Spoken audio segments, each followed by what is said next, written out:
కొత్తది కూడా కదా.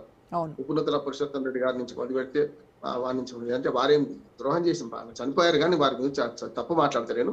అప్పటి నుంచి అంటే ఆనాటి సీనియర్ నాయకుడి నుంచి మొదలు జానారెడ్డి గారు ఉన్నారు. ఇట్లా చూసుకుంటే అందరి సంగతి చూసుకుంటే అక్కడ 2-3 వర్గాలుగా ఉంటున్నాయి. రెడ్లంతా ఒక వర్గం, వాళ్ళు విభేదించుకుంటారు, వాళ్ళు కలిసిపోతారు ఎలక్షన్కి వచ్చిన తర్వాత. ఇటు బీసీలు ఇంకోటి ఎస్సీలు అన్యాయం అయిపోతున్నారనే మాట ఒకటి ఉన్నది.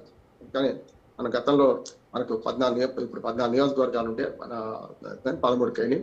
నల్గొండ జిల్లాలో ఈ నియోజకవర్గాలలో అన్ని కాంబినేషన్లు ఉన్నాయి. ఎస్సీ సీట్లు ఉన్నాయి, బీసీలకు సీట్లు లేకుండా బీసీలకు టికెట్ ఇస్తున్నారు. ఇటు పక్కన రేట్లకు ఆధిపత్యం.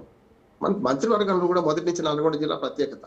చూడండి, ఉద్యోగాలలో కానీ లేకపోతే మంత్రివర్గంలో కానీ దేశమంతా ఎస్ఐ చూడండి, రాష్ట్రంలో చాలా మంది నల్గొండ జిల్లా నుంచి ఉంటారు ఉద్యోగార్థులు కూడా. అంటే ఆ తీరు వేరుగా ఉంటది కనుక రాజకీయాలకు వస్తే అటు రాజగోపాల్ రెడ్డి, వెంకటరెడ్డి మా ఇద్దరం అన్నదమ్ములకు తెలవదా వాళ్ళకు మంత్రివర్గం నాకు ఏం స్థానం ఇస్తలేరు అనే మాట వచ్చింది కదా.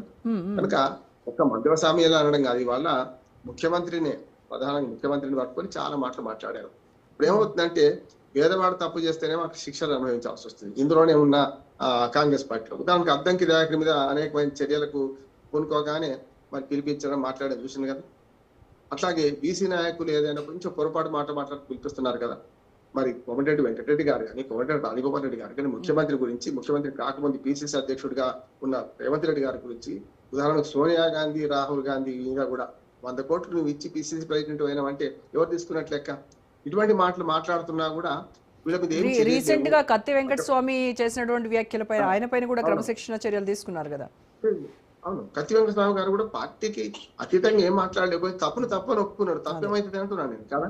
అందుకని ఇక్కడ ఏమవుతుందంటే చాలా సార్లు ఆయన వరకంగా పార్టీ లైన్ మించి వారు వరకంగా చెప్పారంటే తప్పని ఒప్పుకుంటారు. మరి అటువంటి వాళ్ళకి మీరు చర్య తీసుకున్నారంటే మరి పార్టీ లైన్ దాటిపోయి వ్యక్తిగత ఆరోపణలు చేసిన వీళ్ళకి ఎన్ని చర్యలు తీసుకోవాలి, ఎన్నిసార్లు వీళ్ళని సస్పెండ్ చేయాలి చెప్పండి.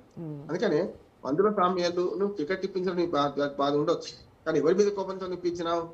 అద్దంకి దయాకర్ మీద కోపంతో నిప్పించావు అంతేగా. కానీ ఇవాళ మరి ఏకమేక అవుతారు, సమస్య లేదు. అంటే నేను చెప్పినట్టు వినాలి, ఇంకా నా పార్టీ ఇంకా ఉండాలి, ఆ జీహూజరాన్ని ఇంకా ద్వారా పాంచన్ కాల్మొక్త అంటే కష్టం కదా అంటున్నాను. కానీ అదొక్క నల్గొండ విషయంలో ఇది మాట్లాడుతున్నాం. ఇక రాష్ట్ర మధ్య అంటారా 3 వర్గాలు ఉన్నాయి కాంగ్రెస్ లో. ఒకటి కట్టర్ కాంగ్రెస్, వి హనుమంతరావు ఉదాహరణ, ఎందుకంటే పెద్ద ఆయన కనుక ఆయన తీసుకున్నాం. ఆయన ఎక్కడికి పోలే, ఏ పార్టీ నుంచి రాలేదు.